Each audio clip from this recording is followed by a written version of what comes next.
Hey y'all, welcome back. Hey y'all! Today we're starting our third episode in our Best Of series. If you haven't seen the first two, what we're doing is we're counting down our Best Of 2019, the favorite places that we visited during our first full calendar year of full-time RV travels, which was 2019. So our first episode was the best city, county, and RV parks. The second episode was the best state parks, which you know we're all about state parks.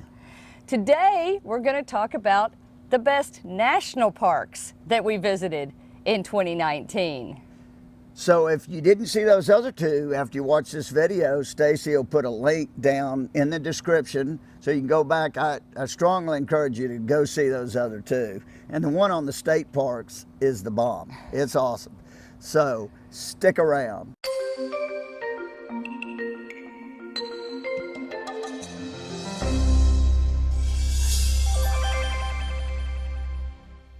Okay, now, in case you hadn't seen those first two and how we're doing Best of 2019, or if you wanted just a little recap, what we're doing is we're only covering parks that we actually visited during 2019. Yep. So with that, let's get to it.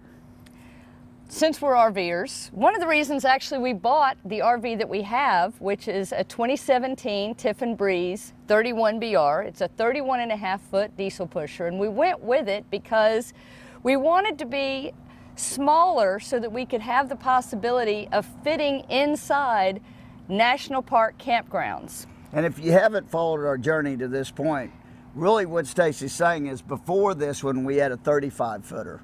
And so we actually downsized from that. Of course, we could have got a small travel trailer or something like that to really fit in even more places. But we were going full-time, so we wanted to go with something we felt like we could fit in full-time, but also get into as many national parks as possible. And I'm kind of partial to diesel pushers. I wanted a diesel pusher. This was the smallest one made. So that's the Cliff Notes version of that if you haven't followed us to this point. Right. And if you haven't, subscribe. Oh, absolutely. What are you waiting on? Yeah. Okay, so all that being said, one of our big goals as we travel is to camp inside as many national parks as we can. And we did quite a bit of that this year. Yeah, we did. It was awesome. And really that is the best way to really see these national parks. So let's talk about our favorite campground within a national park. And I think we talked about it. We stayed in several this year, which were all awesome. But the Belle Fourche River campground inside Devil's Tower National Monument was super cool. Yeah, I really loved it because not only, I mean, you were right there. I mean, you come out of your RV and boom, there's Devil's Tower. It was beautiful. It was a nice big pull-through campsite. And the park hosts there were phenomenal. Great, great people. I mean, just boom, right on top of it. It was really easy to get registered there because that wasn't one that we were registered for. We just got there and then we had to find our own site. And a lot of the national park camping is first come, first serve, and that was the case here. Yep. But they were all pull-through sites. They were on concrete. No hookups, which is pretty typical for a national park campground. It's dry camping usually, and that was the case here. Yep. But they did have restrooms, not shower facilities, but bathrooms. Yep. And no dump station, but if you needed it, there was a KOA right outside that had a dump station. Yeah, we had researched that ahead of time, so we were totally dumped and ready to go. And we weren't going to be there that many days, so we had plenty of capacity. And it was beautiful. Oh, it was gosh, quiet. Yes. Yep. We watched at night. We watched climbers on Devil's Tower. You could see their flashlights. It was unbelievable, and or their again, headlamps. We met some awesome people there too. Yes, we did. So highly recommend the Belle Fourche River campground inside Devil's Tower National Monument. Yeah. Awesome place. Okay, let's talk about best hiking. Now that is a tough one. We love to hike, and all of these national parks tend to have really amazing hiking, but we were really impressed by the opportunities at Badlands National Park in South Dakota. Oh yeah, I mean they had boardwalks all over the place, and they were all handicap accessible. It was phenomenal, and they were in great condition. I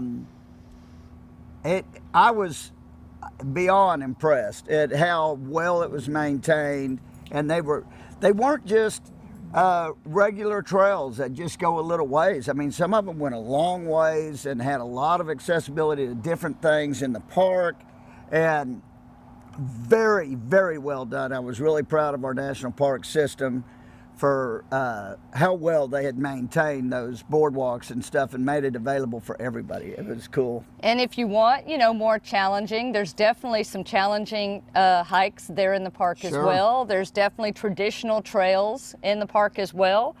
But it was really great to be able to see folks with wheelchairs and walkers and canes being able to get out and explore beyond just their cars. And I really thought that was amazing. Yeah, so it was. For hiking this year, Badlands National Park takes our top choice. Good job, guys. Yeah. Okay, best visitor center. Now again, this is a tough one because so many of these national parks have super cool visitor centers with interactive displays in some cases and movies about the parks and the local area, and so much to learn from the visitor centers. And we always love going in and getting a stamp in our national parks passport as well, which we show that in a lot of our national park videos. But for best visitor center this year, we chose one we didn't even know existed, which is the National Grasslands headquarters in Wall, South Dakota. Yeah, we came across it accidentally, and it had a great movie, like a lot of them do, and an awesome display area.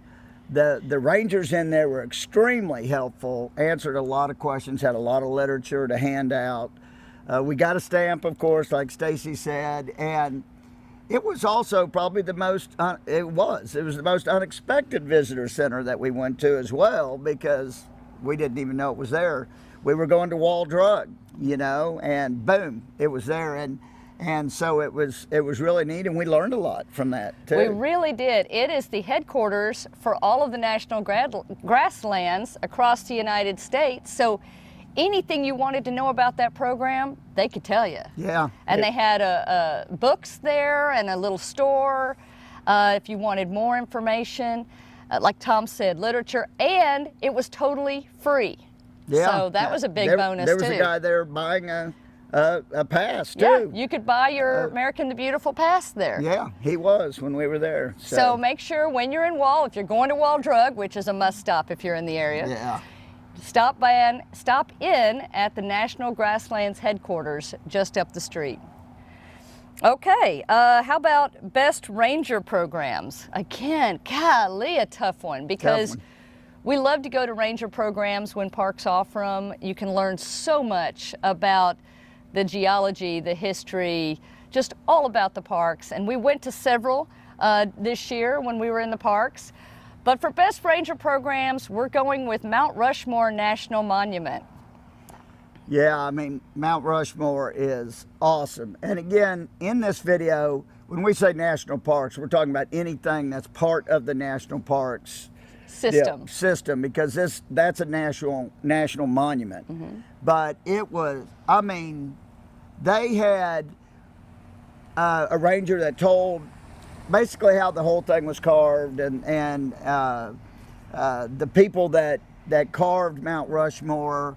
They even had another, an American Indian that was a ranger, a park ranger, that was given a story from their point of view and stuff. So it was really neat. Yeah, I mean, it was so interesting to see the storyteller perspective and the history and the tools that they used and how it came about and changes along the way. And really, I felt like we learned a lot about the story behind the monument and the people behind the monument that we wouldn't have known had we just walked in and looked and went, yeah, okay, that's great. Yeah, and this one too is one that you you got to take a walk around the side. You can't just go up and look at the monument, excuse me, and find these programs, because they are off to the side, you know, and they told us when we went into one of the shops, they said, oh, make sure you go around, because that's where there's a whole center where they do programs. To the sculpture studio in this case. Yeah, that's what it was. And boy, we were happy we found it. And you know, that's a great tip. When you go into these parks, if you're interested in the ranger programs, which I hope you are, because like I said, they add so much to the visit. Absolutely. Stop in at the headquarters and ask them about the ranger programs that are going on that day and where you can find them, because they really are always really very interesting. Yep. Okay, next up, how about the most unexpected feature? Now this is an easy choice. When we were in North Texas, so many folks told us we needed to go to the Wichita Mountains in Oklahoma. And so we decided to make it a stop on this trip, and we went to the Wichita Mountains National Wildlife Refuge just outside Lawton, Oklahoma, which is the first big game wildlife refuge in the United States. And when we're there, we're exploring the area, we're looking at the park map, and we see something marked Holy City of the Wichitas. And we're like, what? What is that? Holy cow, y'all. Talk about blew my mind, wow moment, never expected to find. The Holy City of the Wichitas. Yeah, it's incredible. It's an entire little town that they built years and years ago. Back in the 1930s. Yeah, back in the 30s. And they hold Easter programs there every year, and they're totally free. And I mean, you feel like you're in Jerusalem. I mean, it is unbelievable. They've done an incredible job. They also have a little museum thing there too that's free to look at. And if you want to be there during the Easter time, you get information on that, because I guarantee you that is one heck of a program. They said back in the 30s when they first started the program, at one time they had over 200,000 people show up for one Easter morning program, and they just all sit up on the hills and everything, and the cars just park down the road. I could just imagine what that place was like. Oh, unbelievable. And there's a little chapel in there. There's people get married there. And there's a caretaker there to answer any questions that you might have about the project and why it's there, or if you just want to go in and explore and spend some time, totally free. Just totally unexpected. Totally, yeah, that's for sure. Okay, now since the national parks, for the most part, don't have hookups, a lot of it's dry camping, like we said. Showers might come into play when you're staying a longer period of time. And we spent 6 nights, I think it was, in Yellowstone National Park. And there were 3 of us because Grammy Kay was with us, and so we were trying to conserve our water. And so best showers goes to Grant Village Campground inside Yellowstone National Park. Well, I've never seen anything like it. I mean, this shower facility was a state-of-the-art shower facility. I mean, there must have been 20 to 25 showers in each, the ladies and the men's room. And the men's were all private. You know, there's some places, you know, men know, like in locker rooms and stuff, where they're wide open showers. No, here, everybody had their own private stall. It was very clean. And when you stay in that campground, depending on how many days you stay, they give you so many showers. Right, because it's a paid shower program. There's they actually have a laundry facility in the campground as well, same building. Very nice as well. Very nice, tons of washers and dryers, very clean. But if you want to pay for a shower, you just go in and you pay, and they unlock the door for you, buzz you in. If you're staying in the campground and you have a voucher, you just go into the same guy in the laundry facility. Like I said, they give you, depending on how many people you have. Well, no, it was based on 2 people. So and number of days. And number of days. They gave us 8 vouchers. That's how many we had for the 3 days we were there at that park. Yeah, I think. I'm not sure how many days we stayed there. But it worked perfectly for us. But had we needed 1 or 2 more showers, we could have just paid for them, and they would have been worth it because it was an awesome facility. Right. And so the women's was probably like the men's. Everybody had their own private dressing stall and shower, which was great. And yeah, it was a great addition to the experience. It allowed us to stay longer and not have to worry about using too much water. So Yeah. thumbs up to Grant Village Campground inside Yellowstone National Park. Let's see, best star watching. God, another tough one because you know a lot of these national parks tend to be in areas away from big cities and towns, and so a lot of times you'll get just amazing night skies. But for this one, we went with Theodore Roosevelt National Park, which is in North Dakota. And not only, now there's 2 parts of, actually there's 3 parts of Theodore Roosevelt National Park. There's actually camping in the North Unit and the South Unit, which if I remember correctly are about an hour and a half apart from each other. They both Maybe not quite that far, but yeah. They both have great night skies, but the South Campground during the summer, when we were there, had a night sky program by John and Brenda of GeoAstro RV. Yeah, it was really neat. And when she says a night sky program, they also had a day sky program. Yeah, they did. They showed you things during the day as well on many days, and then most every night during the summer, they then show you the stars. And believe me, you need help, because there are so many stars in the sky that they have to point out the constellations that you've come to know, you know, as a kid, but they're almost impossible to find in the sky because there's so many stars. So it's a really neat program. It is, and we had a great time with it, and it was just incredible to look up and just see just a blanket of stars overhead. So for night sky viewing, our choice this year goes to Theodore Roosevelt National Park in North Dakota. And thank you again to John and Brenda of GeoAstro RV. We actually have a video where we talked to them, so I'll link that in the description because these guys are awesome folks and amazing astronomy teachers.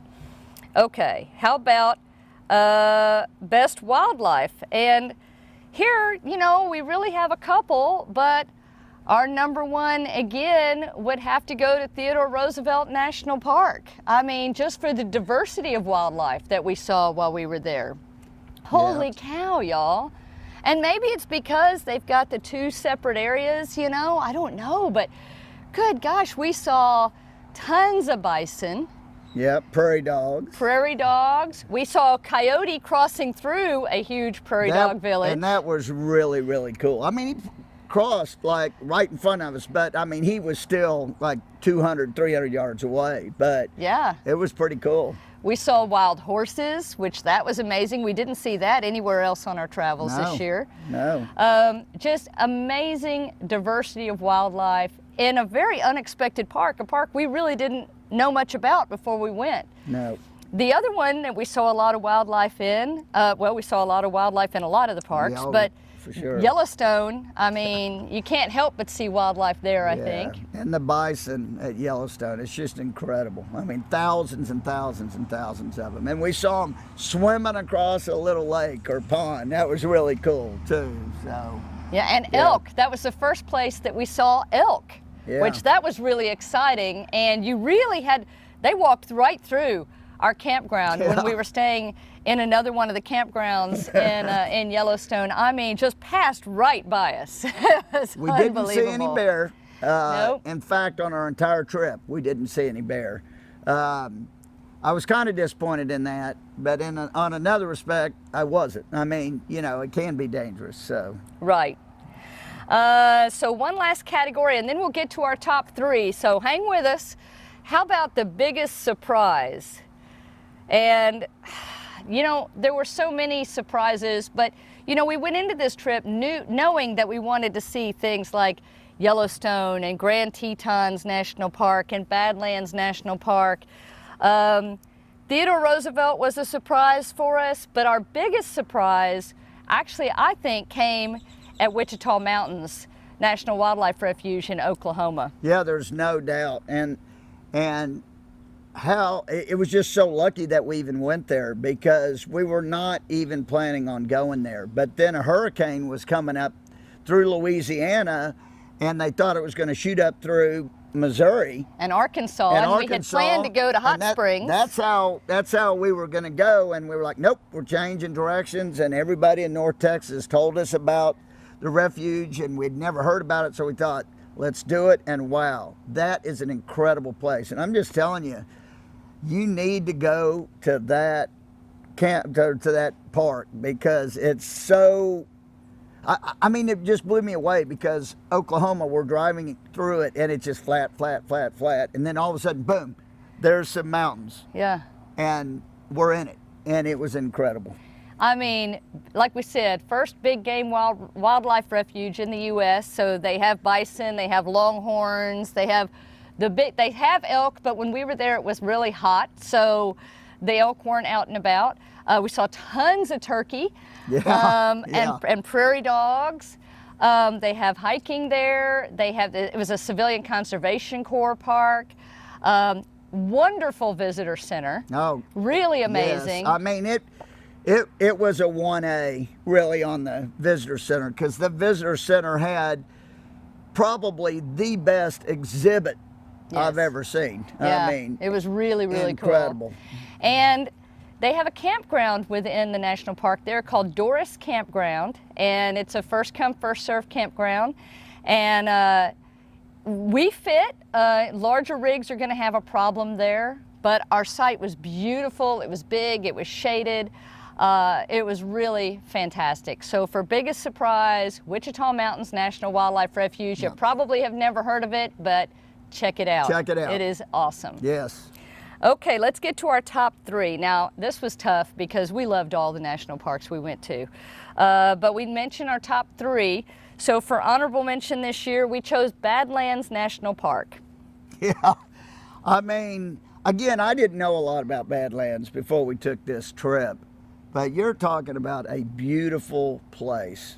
I mean, it's scenic everywhere you look.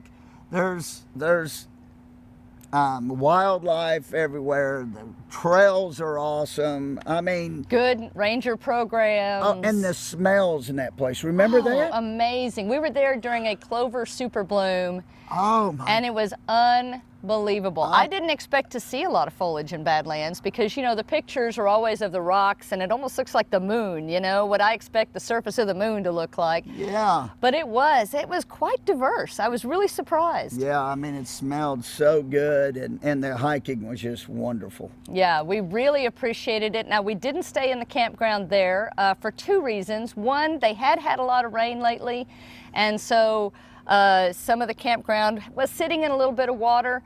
It is dry camping again there, though, and it was going to be hot while we were there, and so we chose to stay a mile south of the park at an RV park. But it was super easy to get in and out, and yeah, it was. We have a video on Badlands National Park that I'll link in the description that shows you a little bit more about where we stayed and some of the things we did there. But yeah, honorable mention this year, definitely Badlands National Park. Loved it. Can't wait to go back. For sure.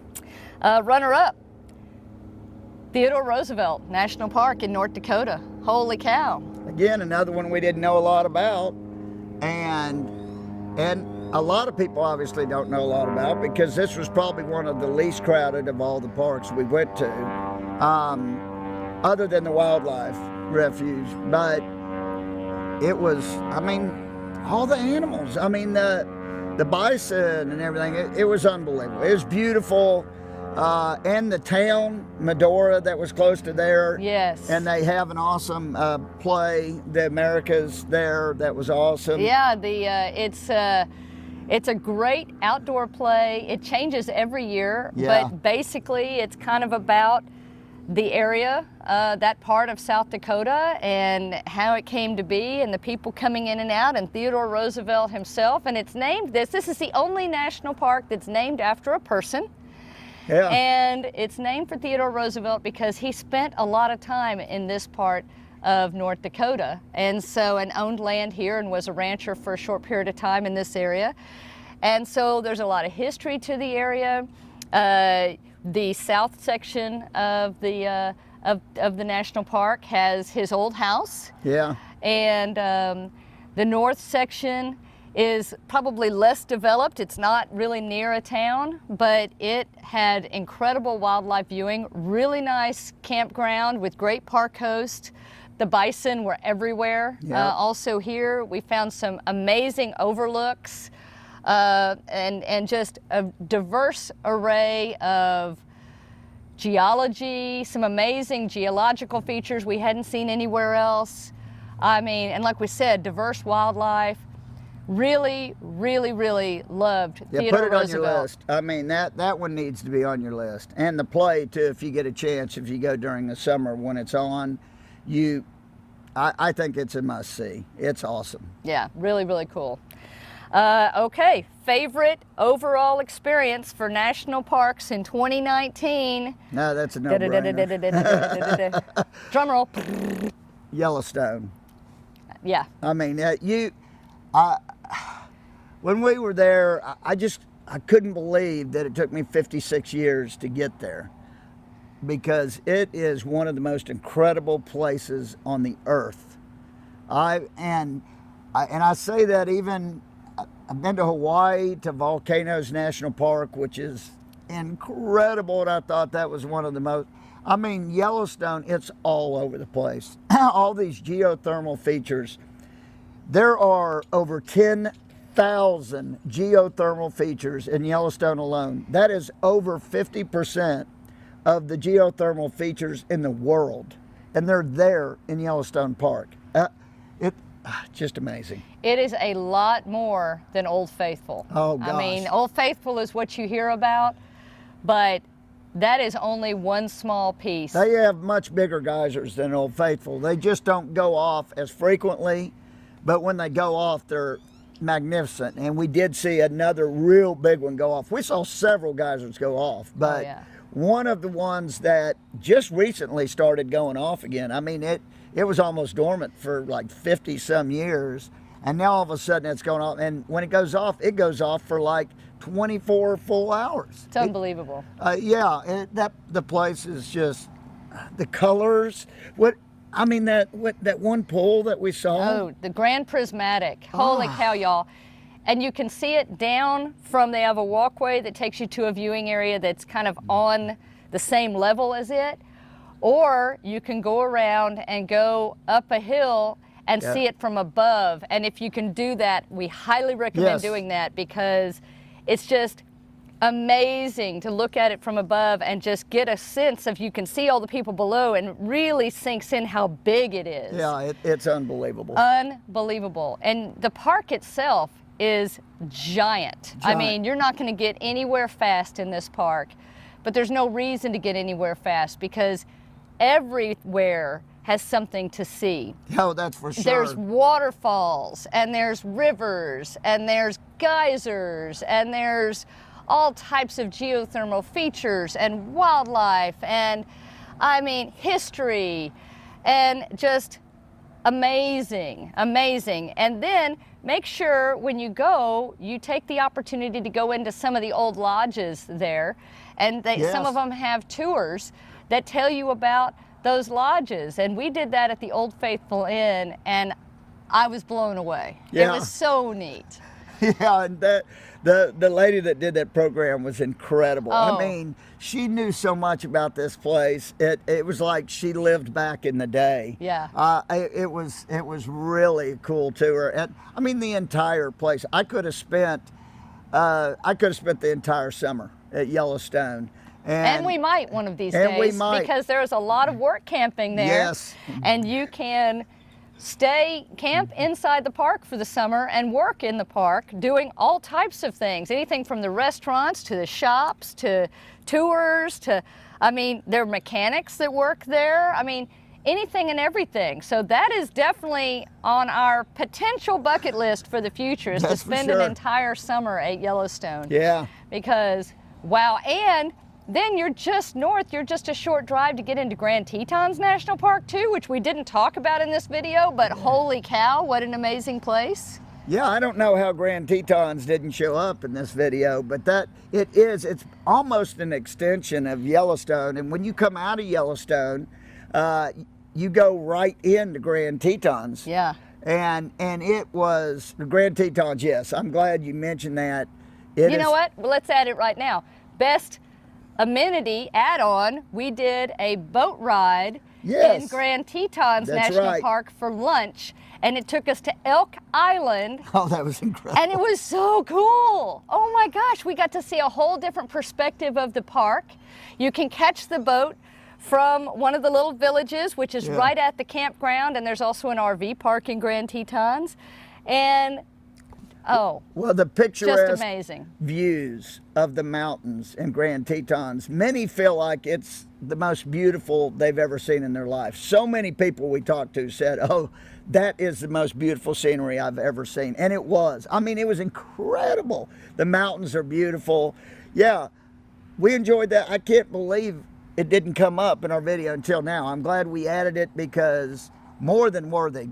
Grand Tetons National Park. When you go to Yellowstone, you have to go to Grand Tetons. Make it a twofer. Just realize and it's an easy twofer, because you go right out of Yellowstone and you go right into Grand Tetons. And I tell you what, we spent 5 nights there in Grand Teton, and we should have spent longer. Yes. I mean, because there's so much to explore there too, and hiking, and just amazing. We spent a week in Yellowstone, 5 nights in Grand Teton, and it wasn't enough. No. So put that one on your list as well. I'm glad we squeezed it in. Yeah, absolutely. Hey, this is almost like a winging it. Yeah. We're just winging it as we go. Yeah, we are. So I hope you enjoyed this wrap up and look back at our best 2019 National Park experiences.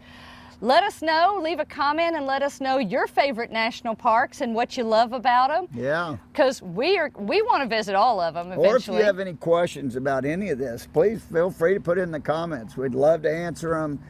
We want to encourage you to get out and see these national parks. It was incredible. We had the summer, I had the summer of a lifetime. I mean, and we took Stacy's mom, of course, and we still got many more videos from our adventure. We have a lot more coming of that. Yeah. You know, we'll start showing those again after the first of the year. Yeah. So look forward to that, and make sure you're subscribed if you're not already.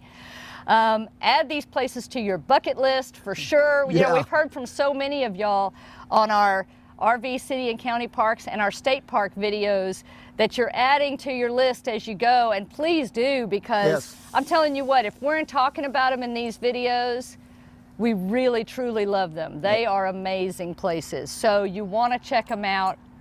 The next video we're going to talk about in our Best Of series is going to be coming up on Sunday. We're actually doing these Best Ofs on Sundays and Wednesdays. Yes. So make sure you check for those. You'll want to see the whole series. The next one we're going to talk about is the best attractions that we visited in 2019. Yeah. And I guarantee you there's a lot of them you've never heard of that you'll want to see. So make sure you come back for that one. And until next time, y'all, we'll see you on Wednesday. Safe travels. And happy camping. Bye. Bye.